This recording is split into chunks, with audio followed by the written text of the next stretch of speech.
بسم اللہ الرحمن الرحیم۔ السلام علیکم صلی اللہ علیہ وآلہ وسلم۔ والدین اور اولاد کا باہمی تعلق۔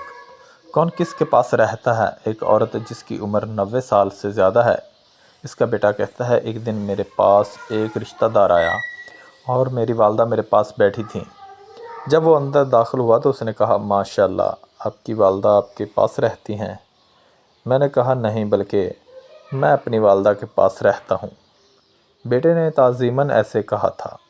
ماں نے کہا، نہیں بیٹا، جب تم چھوٹے تھے تو ہمارے ساتھ تھے، لیکن جب ہم بوڑھے ہو گئے تو تمہارے ساتھ ہو گئے۔ کیا تم نے اللہ تعالیٰ کا یہ فرمان نہیں پڑھا، جب تیرے پاس ماں باپ میں سے ایک یا دونوں بڑھاپے کو پہنچ جائیں تو ان کو اف تک نہ کہو اور نہ جھڑکو۔ یہاں پر اللہ تعالیٰ نے رہنے کی نسبت اولاد کی طرف کی ہے کہ ماں باپ ان کے پاس رہتے ہیں۔ بیٹا کہتا ہے، گویا میں نے پہلی بار یہ آیت سنی۔ ہر چیز عمر کے ساتھ کمزور ہو جاتی ہے سوائے والدین کی محبت کے، یہ صرف مضبوط ہوتی جاتی ہے۔ خبردار، تم اس جذبے کو اپنے احساس کی سرد مہری سے بجھا نہ دینا۔